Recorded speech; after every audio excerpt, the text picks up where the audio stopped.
меники эмес экен деп түшүндүм да. Андан кийин мурунда да айтиден кызыгат болчумун, бирок кыздар үчүн эмес деп ойлой берчүмүн да. Андан кийин айтидеги иштеген программисттер өтө мындай математиканы жакшы билген, логикасы күчтүү болгон адамдар гана иштей алат деп ойлочумун да. Андан кийин ушинтип кызыгып жүрүп атып, менин бир досум бар болчу Манаста. Ал болсо бир ошондой мындай ивент болуп калды. Жолугушуу мындай не десем, ивент болуп калды.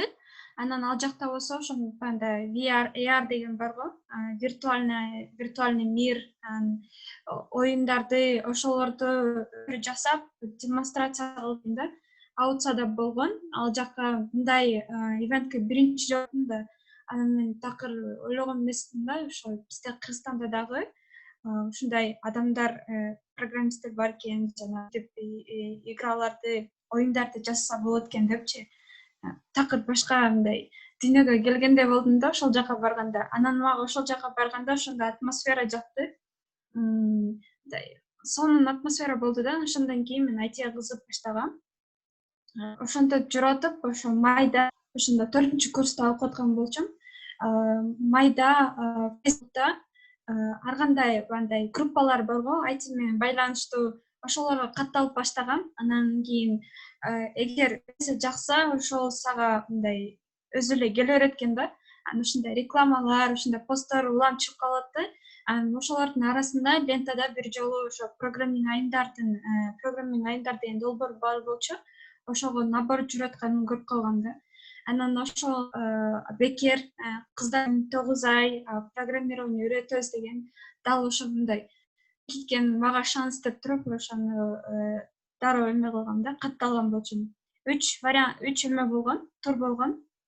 Биринчи тур ошо эссе бар болчу, ошо эсселер, суроолор бар болчу, ошолорго жооп жазып жиберишибиз керек болчу. Андан өткөн кыздарды дагы чакырып тест өткөзүшкөн.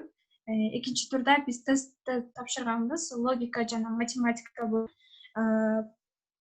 Кыйын деле болгон жок, жеңил эле суроолор келген. Экинчи тесттен өткөндөрдү кыздарды интервьюга чакырган, эмне үчүн бул долбоор сизди тандашыбыз керек же ушундай деген суроолорду. Анын аягында ошо 600дөн ашык кыздар тапшырып, 40 кызды тандаган. Ошо биз болсо кечки вечерний группада окуганбыз. Тахминан көз жолу окуганбыз. Ошо анан 9 ай окуп туруп, майда биз мындай дипломдук беттерибизди даярдап, ошентип биз июнда бүттүк. Анан 2 ай болсо мен резюмелерди жазып, мындай стажировкагачы 2 ай чынын айтсам тапкан жокмун. Кыйын болду процесс. Баары бүткөндөн кийин баары эле дароо сени ала койбойт экен. Анан жүрүп бир курска жазылган болчумун политехте C# боюнча. Бир айдай барып келдим. Андан кийин аны дагы ошо барып келдим деген резюме койдум, C# менде бир аз бар депчи. Резюмени ошо толтургандан кийин дагы башка компанияларга ыргытып баштадым да. Ыргытып баштагандан кийин ошо Sunrise деген компания чакырып калды. Бизге C# эме керек депчи, разработчик керек деп. Мен билбейм, мен ушундай эле курска эле бардым десем, макул деп алгам башында. Анан ментор болот сага жардам депчи бир проект алганбыз, бирок ошол мен ошо разработчик сага жардам берет деп айткан. Анан ал кетип калып, аны болсо ошондой вебке өткөзгө чечип, ошентип фронтко эле өттүм. Анан ошентип фронт боюнча стажировка өттүм 2 айдан ашык. Андан кийин ошо августта болчу ал. Анан ноябрдан баштап мен мындай иштеп баштадым да. Ошондо толук менен бир айдан ашык менде азыр тажрыйбам бар да. Фронт боюнчачы. Башында ошо айтып бербейм да кандай стажировка боюнча кантип өткөнүн. Башында биринчи жолу киргенде ал жакта көп бардык жерде эле IT компанияларда азыркы учурда көпчүлүк ошо жумуш орундар эркектер ээлешет кыздар аз да. Анан барганда башында мындай неудобно болду. Анткени мындай көлөмдө ушундай атмосферада такыр иштеп көргөн эмесмин да. Башында мындай кыйын болуп үйрөнгөнгөчү. Анан кийин үйрөнүп калдым да. Анткени бир нерселерди билбей жатсаң, сурасаң баары жооп жардам беришет экен. Анан эч мындай коркпош керек экен да.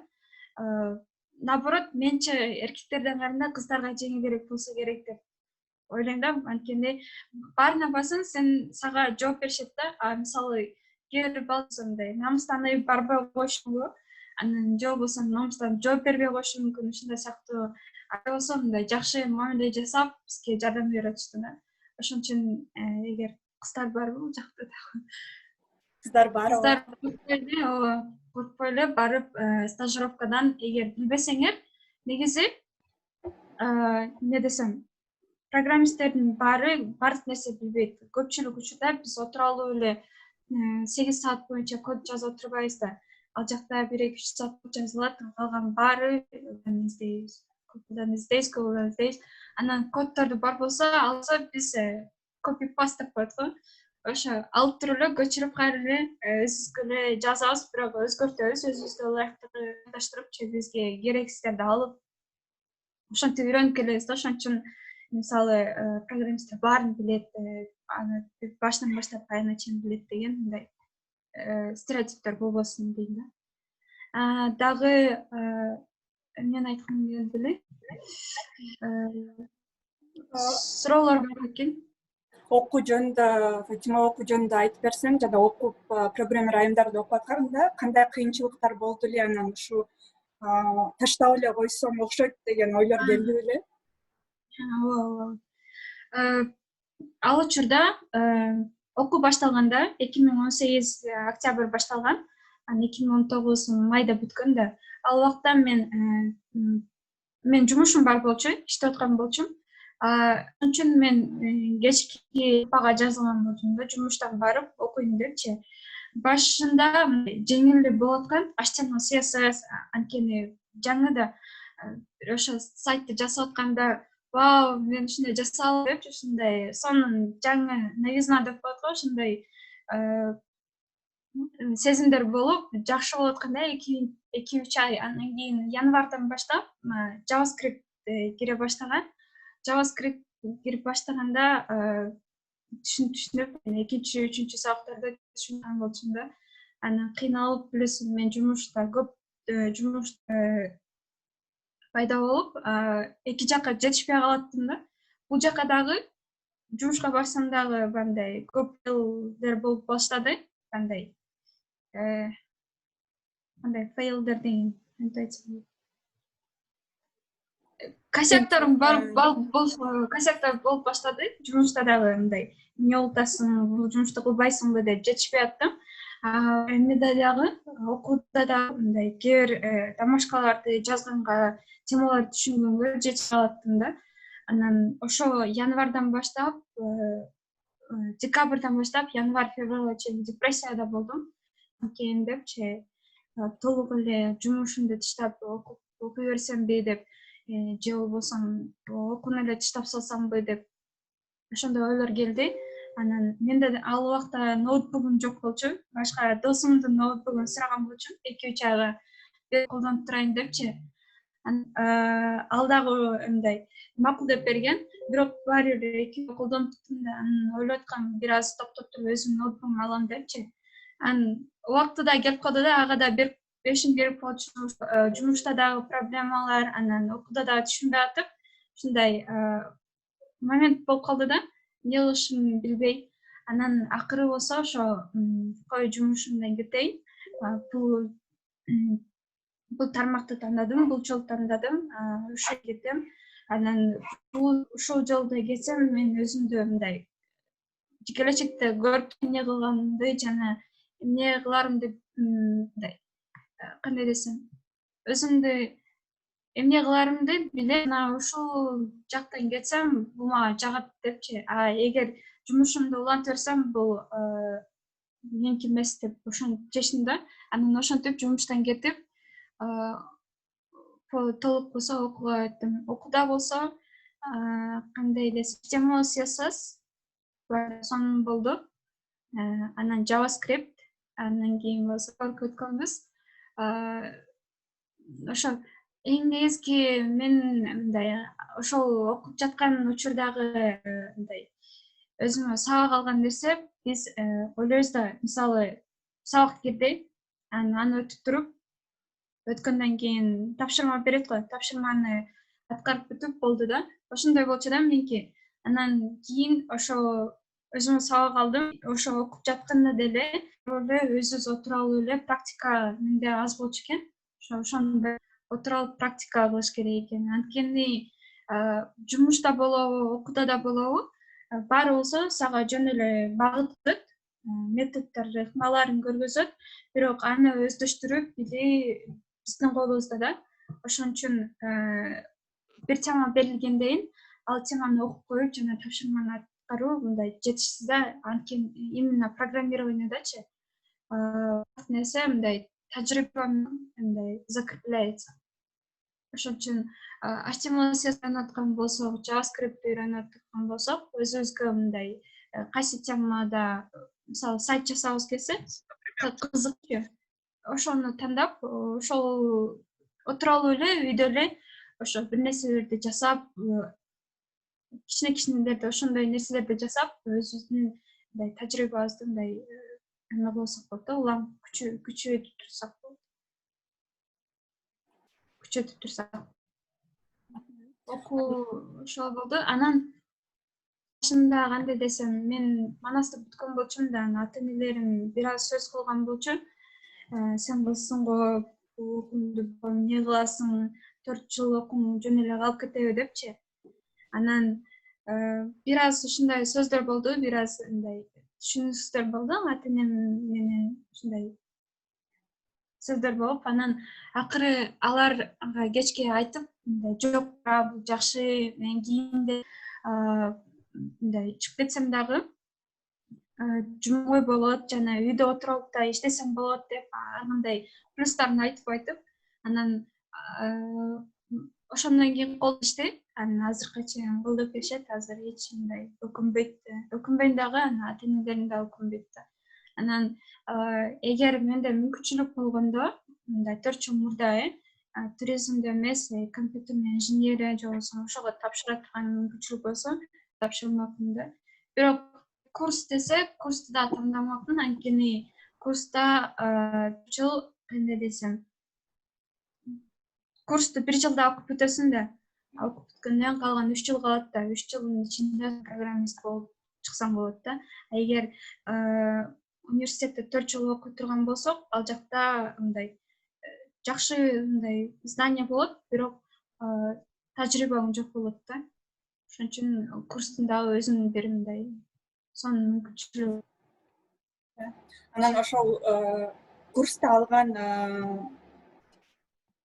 знаниялар жетиштүү эле болдубу стажировкага барганда? Башка этап мындай понятие болот да. Анткени курста берет да, бизде ошонун баарын багыттарды берет. Бирок жакшы окусаң, сага жетиштүү болот. Кийин өзүң өздөштүрүп кетесиң, анткени канчалык билсең дагы жумушка барганда ошончо аз сезе баштайсың.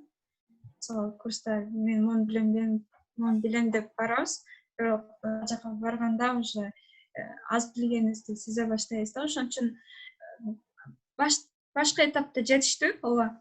Понятиябыз болот, эмне жөнүндө экенин, мисалы башкалар задание берип атканда, эмне жөнүндө экенин түшүнөбүз да, анан кийин өзүбүз ошо Google'дан издегенди билип калабыз да.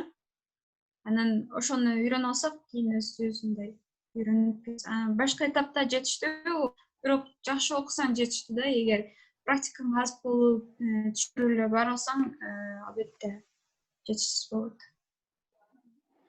Ошо азыр мисалы бизде окуп аткан окуучулар арасында может быть мындай кыйналып темаларды түшүнбөй жаткан окуучулар болушу мүмкүн да, ошолорго кандай кеңеш берет элең? Эгер түшүнбөй жатсаңар, кайрадан документациясын окуп, анан башкалардын кодун карап, анан башкалардын коддорун жөн эле карабастан, аларды жазып, анан жазып бүткөндөн кийин кайрадан өчүрүп туруп, по памяти бар го, мындай жаттап туруп жазып көрүп, анан андай гана ошо эгер ошол убакта дагы түшүнбөй атсаңар, ошо менторлорго кайрылып, дагы бир сыйра түшүндүртүп сурасаңар болот. Өзү негизи самоучка эң жакшы эме, ыкма бул самоучка да. Отуруп алып өзүң эле ачасың. Мисалы, бир түшүнбөй жатасың, документациясын түшүнбөсөң, код пример мындай жазат го ошо түшүндүрүш үчүнчү коддорду. Ошолорду карайт дагы окуп түшүнбөй атсаң, анда ошол кодду кайрадан көчүрүп жазып, кечке көчүрүп жазып бүткөндөн кийин кайра өчүрүп, андан кийин өзү жазып койсо, кийин өзүңүздөр эле түшүнүп каласыздар да. Мен ушундай кылчумун. Мисалы, даже HTML CSS түшүнбөй жатканда сайтка кирип туруп, инспектор бар го, анан басып, мисалы, муканы кантип жасаптыр деп карайсыздар. Анан там фонт 12 пиксель, там color ушундай, ошолорду карап эле, көчүрүп эле, кайрадан өзүм жаттап жазып чыктым да, ошентип бул эң жакшы сунуш десем болот. Өзүм ушинтип кылчумун да, түшүнбөй атканда кайрадан окуп чыгып, эгер ошол убакта да түшүнбөй атканда, анда албетте менторлорго кайрылып, же болбосо досторго да кайрылып, эч уялбаңыздар. Бул мындай билбесе уятсыз, мындай уяттуу эмес да, ошон үчүн сурай берет. Ошо. Рахмат, эң сонун кеңеш болду, ошого кайталап жасаш керек деген. Азыр окуучуларда суроо болсо суроосун угайлы, андан кийин бир-эки проектин көрсөтүп берсең жакшы болот. Макул. Суроолор барбы? Кимде суроо болсо микрофонуларды күйгүзүп берсеңер болот. Менде суроо бар. Иштегениңизде бир күндө канча саат иштейсиз? Анан Азыркыча стажировка алып атканда деле, иштеп атканда деле 8 саат иштейт болчумун. Кааласаң болот, өзүң үчүн анан кааласаң кете берсең болот. Бирок 8 саат иштеген болчумун стажировкага. Стажировка бекер болгон, 2 ай болгон, 2,5 айдай болду. Андан кийин ошо жумушка алган. Дагы суроолор барбы? Мисалы, программированияда, мисалы, жумуш сааты 8да, бирок баары бир үйгө барып туруп, ошо жумуш заданияларды эле аткара бересиң да, ошон үчүн. Эгер өзүң жумушуң жакса, мындай саатка карап иштебейсиң, менчечи. Мен эч мындай санап көрбөйм. Мага жаккан болсо, саатым бүтсө келем да, бирок үйгө барып иштей берем. Суроо бар эле да. Айтаба. 1,5 ай бесплатно стажировка кылдым дедиңиз го, ошо средний заработок кийин кандай болуп кетти? Стажировка бесплатный болду. Андан кийин ошо компанияга карап, кээ бир компаниялар көп берет, кээ бир компаниялар 10 миңден баштап берет, ошондой. Өзү негизи бизде Кыргызстанда, Бишкекте именно мына фронтенд программисттердин зарплатасы, средний зарплатасы канча? Ошо боюнча маалыматың барбы? $300 жогору болсо керек. Бул средний да? Зарплата $300 ага. 25 миңден жогору. Эгер сен junior болсоң, 20дан жогору, 25тен жогору аласың. Junior деген бул уже стажер эмес, да, баштапкы программист. Дагы суроолор? Менде суроо бар. Азыр эме сиз айттыңыз го 4 жыл Манаста окудум, анан кийин кеттим депчи.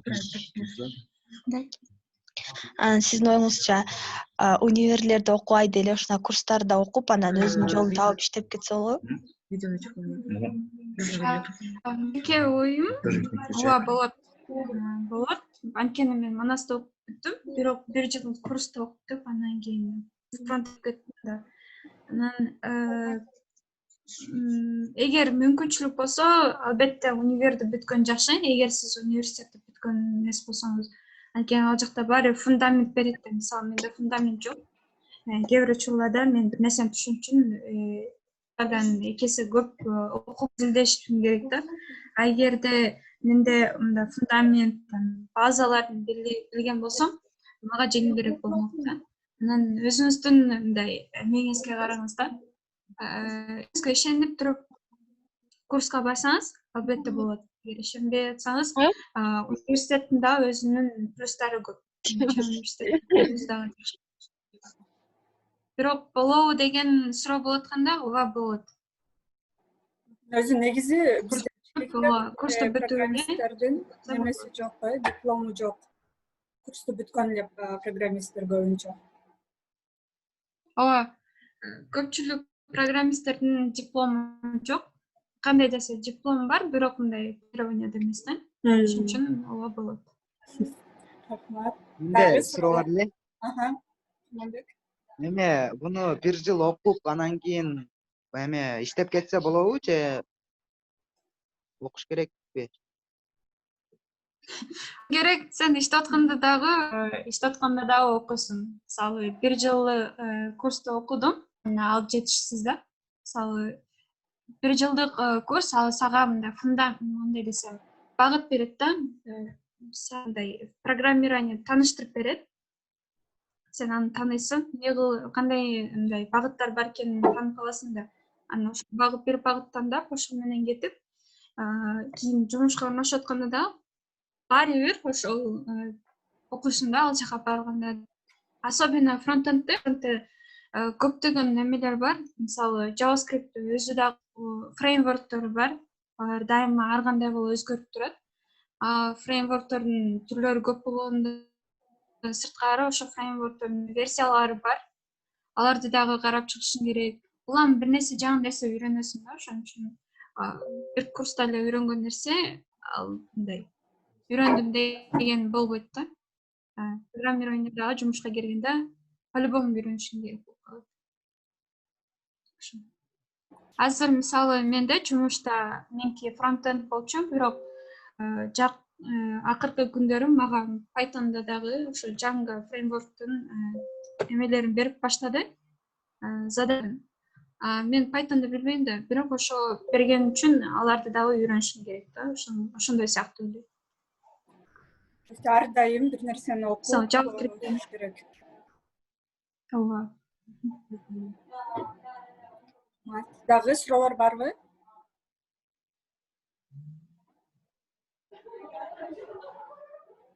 Хорошо, эгерде азыр Бул жакта көпчүлүгү зарплата жөнүндө суроо беришти да. Менче азыр дароо эле зарплатаны сурабайм. Мындай, кандай десем, акчанын артынан чуркабаш керек да айтидечи. Анткени эгер акчанын артынан чуркай турган болсоңор, өтө мындай капалар мүмкүн. Бизге монтип айтты эле го, айлыгы көп эле го, бирок антип алышпайт экен го депчи. Башында мындай разочарование болушу мүмкүн. Ошон үчүн андай болбош үчүн өзүңөрдү ала даярдагыла. Ошондой зарплаталардын артында, ошо мисалы кээ бир программисттер көп алышат го. Ошол программисттер көп алгандын артынан өтө чоң эмгек бар да, мээнет бар. Ошон үчүн мээнет кылыш керек, окуш керек, андан кийин ошондой жыйынтыктарга жетишет. айтиге ошо акчанын артынан барган туура эмес болуп калат менче. Ошон үчүн өзүңөрдү алдын ала даярдагыла, мындай биринчи жакшылап программист болуп, андан кийин өзү ошо башка компаниялар өзү каалап баштайт силерди. Анан ошондо силер өзүңөрдүн мисалы зарплатаңарды айтсаңар болот да. Мисалы, мен мындайдан кем албайм, ошон үчүн бергиле депчи. Ошон үчүн азыркы учурда зарплата эме кылып эле койгула. Башында баарынкы эле аз болот, кийин ошо жакшы жыл чындап жакшы иштеп эме кылсаңар, чоң мындай жыйынтыктарга жетип баштайсыңар. Ошо. Рахмат. Суроолор дагы барбы? Ооба, суроо бар. Мгм. Өзү сайт жасап иштеген сайт жасап иштейт го. Ошондо бир чоң компанияда иштейт, анан беркинде приложение жасаса на самого себя иштейби? Кандай түшүнбөдүм. Компаниялар бар. Компаниялар болсо заказ алышат. Анан ал болсо веб-приложение же болбосо сайт жасап берет да. Суроону түшүнбөй калдым. Мындай дейт, эгерде окуучулардын түшүнүгү боюнча сайт жасагандар булар бир компанияга иштейт дейт, ал эми приложение жасагандар өздөрүнө иштейби дейт. Ошону түшүндүрүп бересиңби дейт. Жок, андай эмес. Мисалы, мен мурун иштедим Sunrise'да. Sunrise компанияда департаменттер бар болчу. Биз веб-приложение жасайт болчук. Именно астыңкы клиент тарабын. Ал эми мобильная разработка деген бар болчу. Ал жакта Android жана iOS разработчиктер, программисттер иштейт болчу. Алар болсо, ал биздин компанияга заказ келип түшөт. Мисалы, бир приложение жасагыла депчи, телефон. Анан аны болсо iOS-ка да, Android-ка да жасашат. Демек, приложенияны компанияга да жасаса болот, жана өзүң үчүн да жасасаң болот. Ошондой эле программисттер ошо веб-приложениялар жасаган өздөрү үчүн да жасаса болот, же болбосо ошо заказ кылган адамдар үчүн да жасаса болот да. Түшүнүктүү болду экен. Түшүнүңөрбү? Суроо берсең болот. Ооба, бер. Короче, хост неме деп сайт жасап атабыз го. Ошону интернетке кантип чыгарабыз? Deploy. Стив Джобска акча десем таму башы. Сайтка чыгарыш үчүн deploy деп коет серверге. Ал үчүн силерде хостинг бар болуш керек жана домен деп коет. Домен бул мисалы Google'да үстүндө адресная строка бар го. Ошол жерде www.gmail.com деген ошо адресная строка да. Ошол google.com деген бул кандай десем, домендик аты болот. Бирок домендин артында бул жерде өз негизи порт бар да. 192 там ушундай деген өздөрүнүн адрестери болот да. Ал порттор болот. Аларды жатташ кыйын болгон үчүн ушундай домендик аттар болот. Алата болот да. Ошон үчүн бир сайтты интернетке чыгарыш хостинг бар болуш керек. Кайсы жерде ошол сенин сайтың сакталынат жана домендик ат болуш керек. Мисалы, я могу, азыр эме кылсам болот, көргөзсөм болот.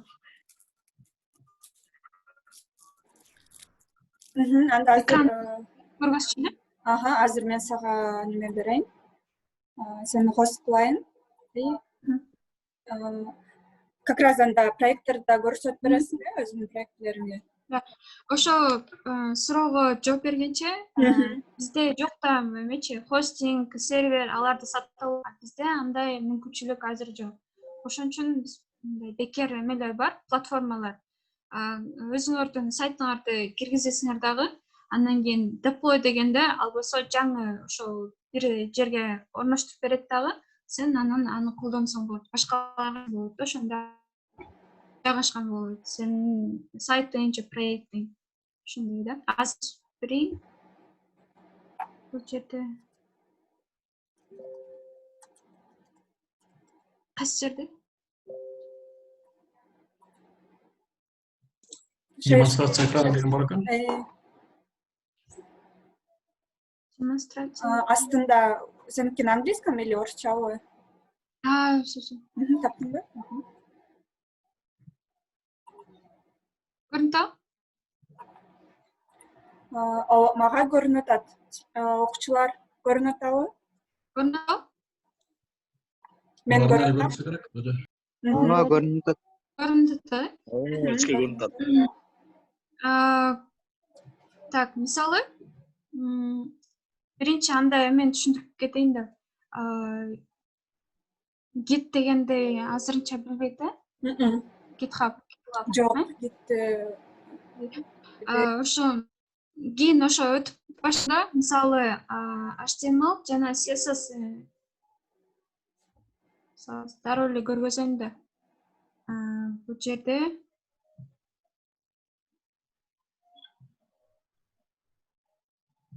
бир проект бар, мисалы могул. Бул жерде HTML CSS JS деген бул папка ичинде JavaScript файлдар IMG дегенде ичиндектер бар. Жана сүрөттөрдүн ичинде көрүнөт да. Ооба, көрүнөт. Бул жакта ошо мен папкаларга дагы бөлүп койгом форматтар боюнча. Андан бул сүрөттөр жана бул жерде фонт деген бул шрифттер, CSS-тин ичинде стилдер бар. Жана бир индекс HTML бар, Азыр силер индекс HTML жана CSS-терди өтүп атпайсыңар. Ошо мындай папканы Git деген нерсе бар. GitLab деген бул кандай десем, облачное хранилище. Алардын ичинде ошо биздин проектти сактасак болот. Google Disk, мисалы Google Disk'ти биз сүрөттөргө колдонобуз го. Сүрөттөрдү сакташ үчүн, же болбосо документтерди сакташ үчүн. Проекттерди сактай турган жер ошо GitLab, GitHub деген жерлер бар да. Ошол жакта ошол жерлерде сактайбыз. Анан ошол жакта сакталган проекттерибизди биз versal.com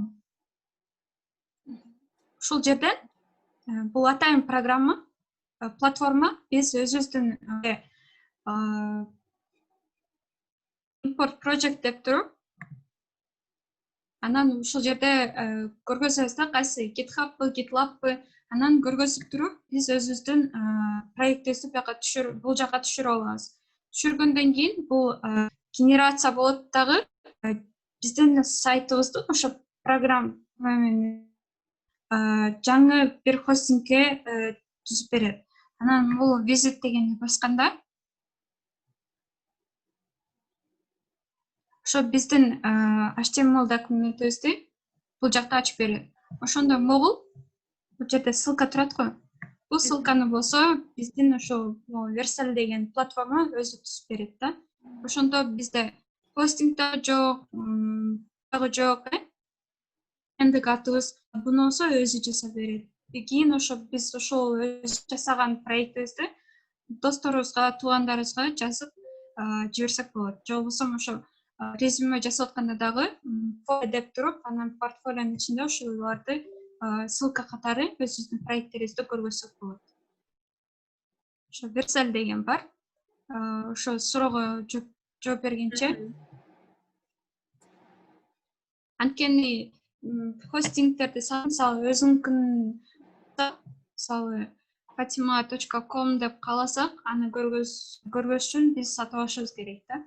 Бекер варианттар бар, ушундай өздөрү жасап берген платформалар. Вот ошо хостингтердин бааларын, средний бааларын айта аласыңбы? Ошону окуучулар да кызыгатпы? Чындыгын айтсам, мен такыр билбейт экенмин. Аны көбүнчө DevOps инженерлер кылат.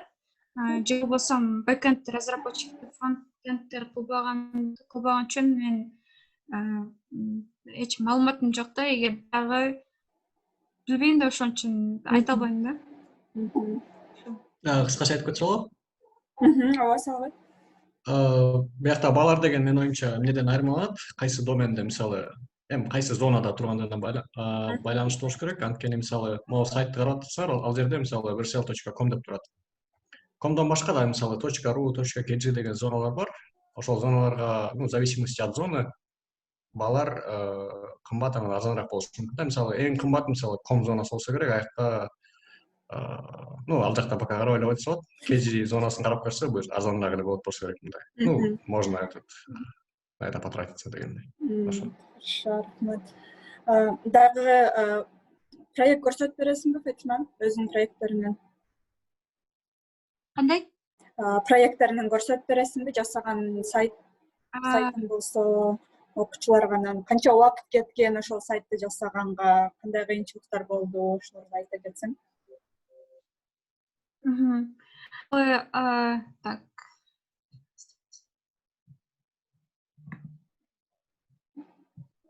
Муну өзүм болчум. Бул жерде 2 күн, 1 күндөй убакыт кеткен. Бул жерде JavaScript бар, могу жалбырактарды түшүрүш үчүн.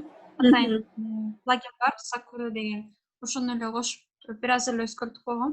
Анан ушундай эффект болуш үчүн көп убакыт кетти. Бул жерде ар бир элемент баары бөлөк жайгашкан үчүн мындай эффект бул оңой эле HTML CSS мындай практика кылуу үчүн эле жасаган болчумун. Bundan sırtqары men көрсөтсөм болот. Жумуштагы проекттерди акыркы болсо бул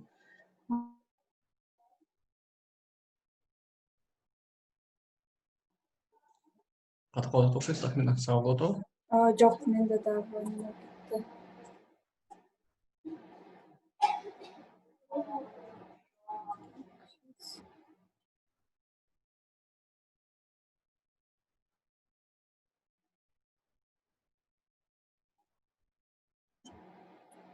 Может, ты сделаешь шер, а Тахмина будет рассказывать с твоего экрана, чтобы у нее не загрузка, нагрузка болбош үчүн. Это же в интернете, верно? Келди окшойт. Фатима кылып атабы? Жети сени. бул акыркы мен иштеп чыккан проект. React'та жасалган. Бул жерде multi-язычность деген бар. Ар кандай формалар жана мындай ушундай стрингдер бар да. Чындыгын айтсам, мындай мен көбүнчө Sunrise'да иштегенде көбүнчө фронтенд жасаган үчүн HTML CSS көп проекттер бар. Элмек деген, Asartiki, Ladaki, ушундай сыяктуу. Мен сиздерге көрсөтсөм болот. Код менен көргөзөйүн андай. Ошо папкалардын түзүлүшүн ошолорду дагы айта кетсең, кандай туура түзүш керек папкаларды. Азыр.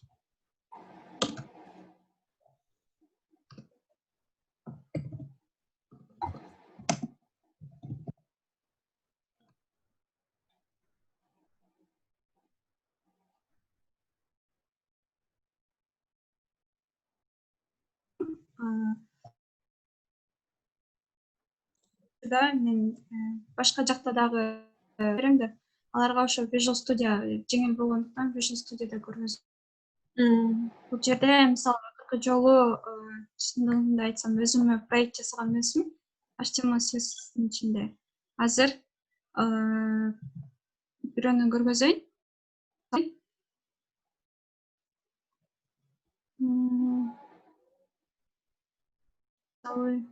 Mom деген бар. Bir HTML жана ичинде мында папка бар. Ичинде CSS. Бул жерде шрифттер. Бул жерде сүрөттөр. Жана JS файлдар бар. Муну браузерден ачып көргөзсөм.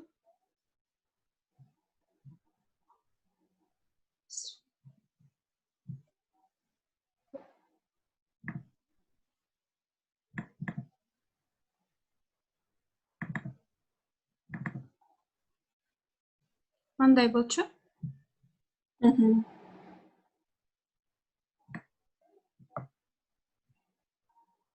Ошо HTML жана CSS-тан жазса болот. Буну жасаш үчүн бул жерде бар. Background толук менен бир картинка. Body'де түс бар мындай black деген. Кара алганда ошондой толук менен кара болуп калат. Кийин ушундай блокторго бөлүнөт. Бул жерде stars деп класстарды өтүштү да. ооба класстарды өтөтүшөт. Дизайн болот. Дизайнга карата биз болсо ушундай сайттарды түзөбүз да. Карайбыз, мисалы арткы түз кара болсо ошолорду берип, андан блок ушундай сайт узун болсо мындай блокторго бөлүп алабыз, өзүбүзгө мындай удобный болуш үчүн. Анан аларды класс менен атап алабыз. Мисалы эң үстүнкү бул болсо stars деген. Ичинде болсо мондай сүрөт бар. Буну алып койгондо азыр буну алып койгондо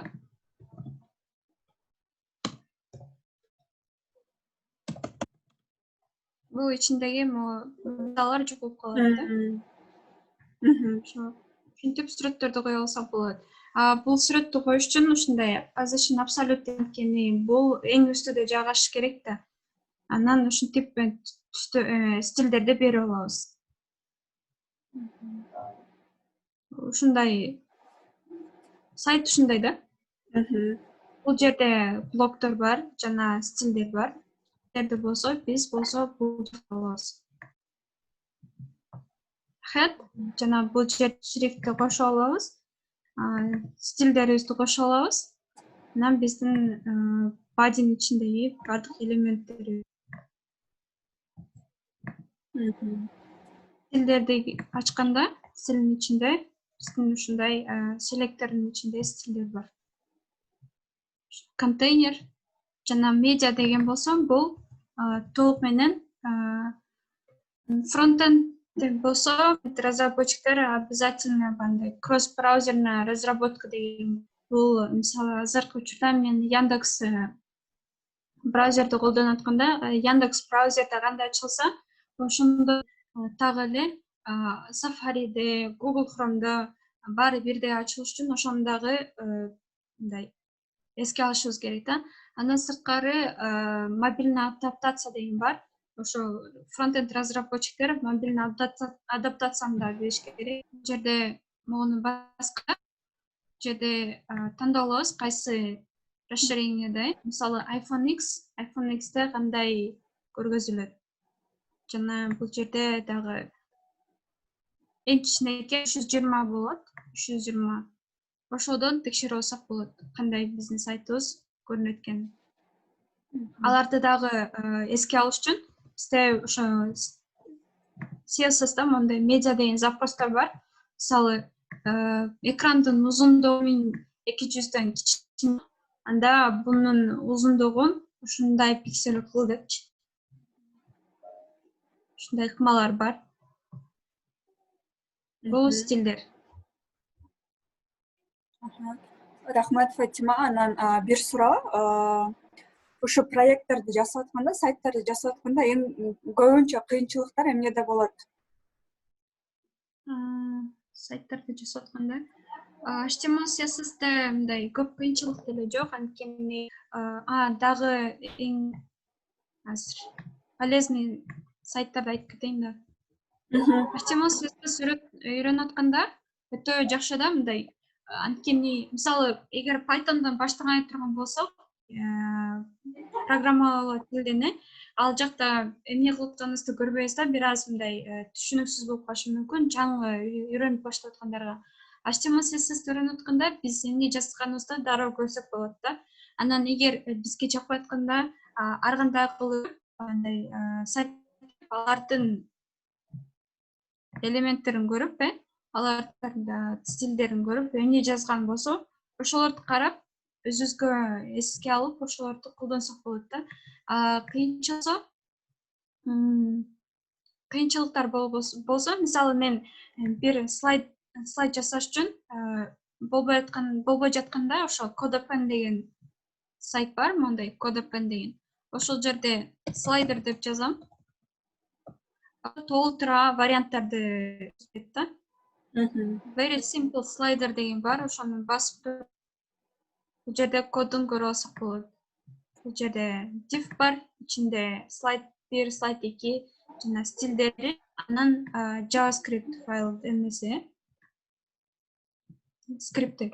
Анан ошол жактан эле алып өзүмө ылайык болсо аларды көчүрүп, керексиздерди алып көчүрүп жаза алам да. Мисалы, эгер мен бир нерсени кыла албай башкалардын коддорун карап жазам. Эң кыйын ошо HTML CSS'те кыйынчылыктар деле жок. Мисалы, эң негизги ошо Google'дун ичинде кантип туура издөөдө, мисалы, дисплей, мисалы, бир элементти ортого жайгаштыруу үчүн, мисалы, div center деп туруп, мисалы, CSS деп жазса болот да. Div, мисалы,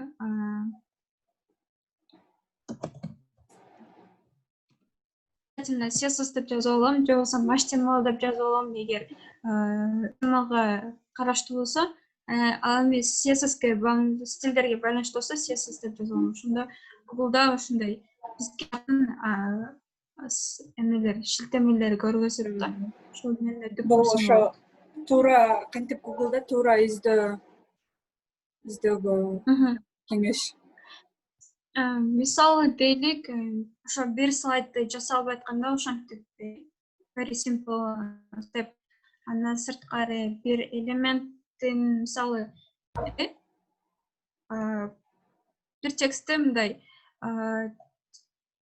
кандайдыр бир кооздош керек, же болбосо астын же ошондо CSS деп туруп, P деген параграф тегку, тегди ошону жазып туруп, анан кийин underline деген билебиз да. Underline деген бул астыңкы сызы. Ошо билген сөздү жазабыз да, анан кийин as decoration бул P-нын стили экен деп ушинтип издейм да. Мисалы, мен билбейм да, мисалы, P-нын кандай эмелери бар экени, стилдери. Text decoration'да болсо, ошо blink, line, overline, under түрлөрү бар. Ошентип издесе болот. Эң негизги сөздөрдү ошо Google'дан жазып туруп издегенде ошолорго окшоштуруп ответтер берет да, анан кийин ичинен өзүнүн таап алсак болот. Рахмат. Жана бул жерде мындай мен аны кийин ыргытып койсом болот. Могул сайт бар, бул жерде HTML боюнча полезный ссылкалар, кайсы жерден ошо синтаксисин кайсы сайттарда үйрөнсө болот, жана бул жерде тегтерин кайсы платформаларда үйрөнсө болот, CSS боюнча кайсы полезный сайттар бар, ошолордун баары ушул жерде көрсөк болот. Мында бир эме бар, башка бир кыздын ссылкаларын да жиберем, ошону да көрсөңүздөр болот. Бизге жиберип койсоң жакшы болот. Хорошо. Рахмат. Азыр суроолор болсо берсеңер болот. Кимде суроо бар?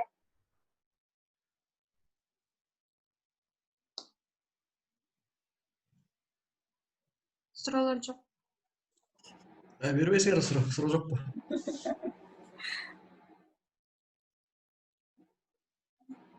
Эч кимде суроо жок окшойт да? Балким сүйлөп аткандыр, бирок эмне болуп жүрбөсүн микрофон. Микрофоңорду бүгүзүп сүйлөгүлө, ким суроо болсо, кимде. Суроону тартынбай берерсиңер болот.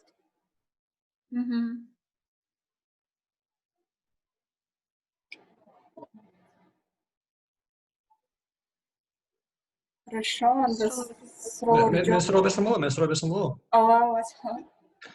Мисалы жана Япония жөнүндө жана ай жөнүндө сонун сайт бар экен, анан ошону кылып атканда, ошонун дизайнын өзүң башынан баштап с нуля придумываешь или откуда-то с каких-то темплейтов берешь? Ну, даяр макеттен идеяны карап аласың ба? Мен өзүм мындай эме кыла албайм. Мындай фантазиям жок. Ошон үчүн мен болсо Pripik деген сайт бар. Бул жерде Pripik сайттан бул жерде templates деген бар. Же болбосо Hansa деген сайт бар. Дизайнерлердин сайттары. Ошол жерде өздөрүнүн мындай дизайн веб деп туруп эле издеп, анан ошолордон карап эле жерде толтура бар. Буларды мен болсо SVG кылып көчүрүп алам дагы, кийин Figma'дан ачып ал жактан ошо размерлерин, сүрөттөрүн көчүрө алам. Мисалы, сайттар бар. Окей. Ооба. Ошолорду алып туруп эле жасайм. Ошо анткени мен ойлойм, мындай эң чоң проблема ушул верстка кылганда ошол фантазияга келип калып атат, креативность жана фантазиябыз. Мисалы, башка бирөөнүн сайтын көрөсүң, абдан кооз, анан адамдын башы катып калат да, муну кандай кылып атат депчи. Аны кандай кылса болот, каяктан алат, ошентип мындай кандай десем, ожидание реальность болуп, ошол дагы адамдын мотивациясын түшүрүп коюшу мүмкүн да, ошондуктан ушундай нерсени билип алган жакшы экен негизи. Буюрса үйрөтөбүз деп ойлойм. Бул жерде толтура эмелер бар, темплейт, мисалы, жөн эле көрүп алабыз. Башында мен мындай көрүп алам, мындай кылса болот экен деп. Анан бул жерде картинканы Google'дан ушуга окшоштуруп, анан стилдерди өзүм жаза берем. Ушундай. Рахмат. Рахмат. Окуучулар, суроолор барбы?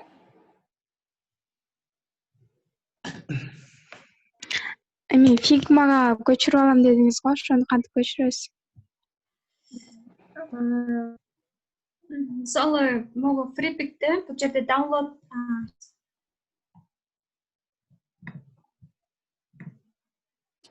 бул жерде могул веб дизайнды download деп бассам дагы жүктөлүп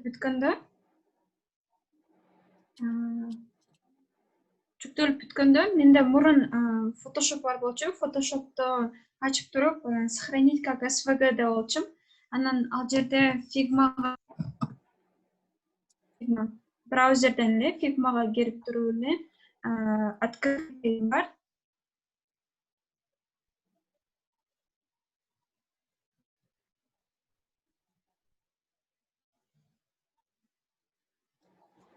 Бул жерде новый файлды түзүп аласыз Figma'нын ичинде. Анан бул жерде вставка деген бар, place image. Анан ошо SVG сүрөттү эле көчүрүп жаза алам. SVG сүрөттө ар бир элемент мындай отдел болгон үчүн мен аларды бирден мындай көчүрө алсам болот да. Ошонусу удобно, ошон үчүн Figma алам. Кааласаңыздар Photoshop'тун деле ачып туруп көрсө болот. Ошо. Рахмат. Мада ушундай бар. Place image анан кийин ошо SVG сүрөттү көчүрүп алам да. Анын SVG'нын ичинде элементтер ар бири бирден жайгашкан, ошо удобный да. Рахмат. Дагы суроолор барбы?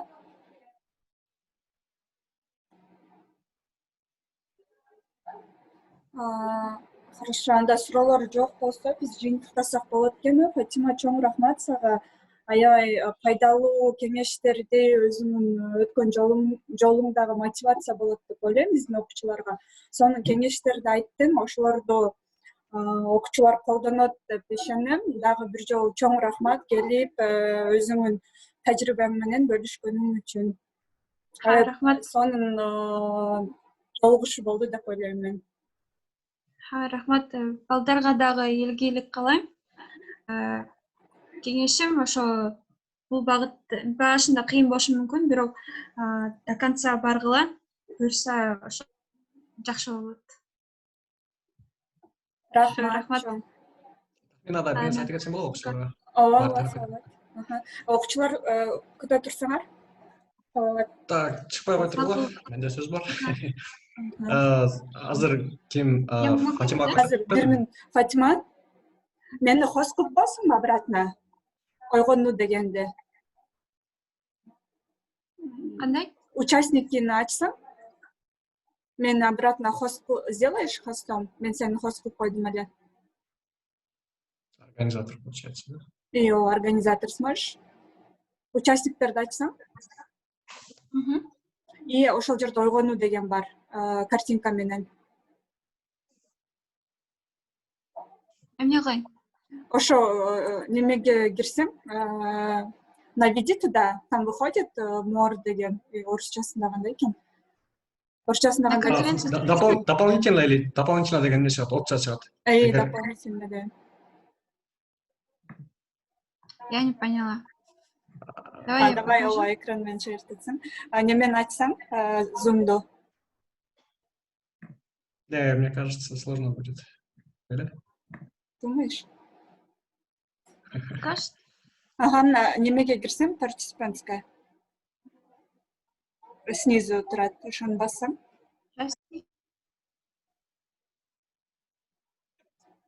Принять надо? Список участников у тебя показался? Да, вот. И Видно? Вот список участников. Нет, по-моему, зумда нельзя. Ойгону дегенди тапсам ошол жерде, картинка менен турат. Да, нашла. И ошол жерге дополнительно дегенди нажми. Наведи на ойгону. И дополнительно и сделать организатором, да? Ушундай бар экен? Все. Да, все, спасибо большое. Все, рахмат, Фатима. Ладно. Барыңар. Рахмат. Салават, айтасың. Окуучулар, эмне айтайын деген Фатима азыр көрсөтүп кетпеди эмнени?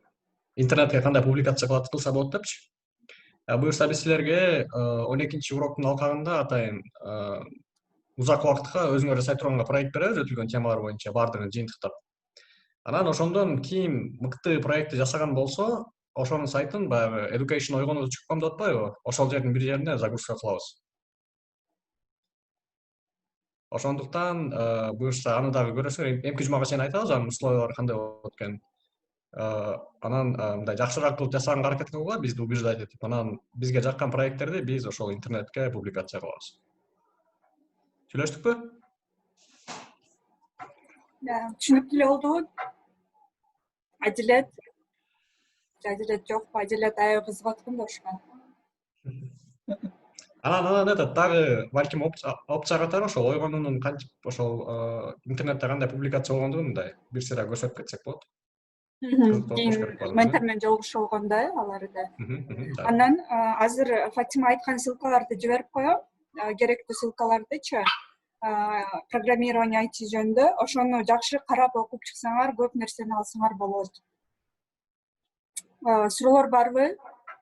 Суроолор, комментарийлер кимде, окуучулар? Пайдалуу нерсе ала алдыңарбы азыркы жолугушуудан, Фатиманын айтып берген нерселерден? Ооба, негизи пайдалуу нерсе болду. Жакшы түшүндүрүп берди. Рахмат чоң.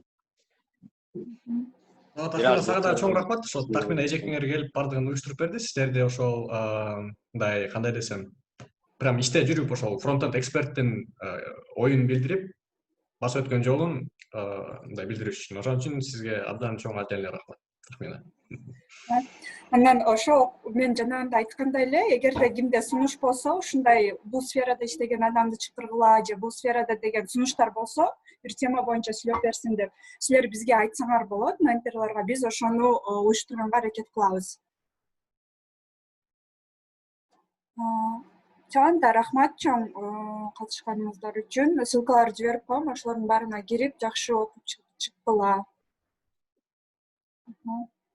Анда бүтүрөр эле. Давайте, хороших выходных всем. Большое салам. Всем пока.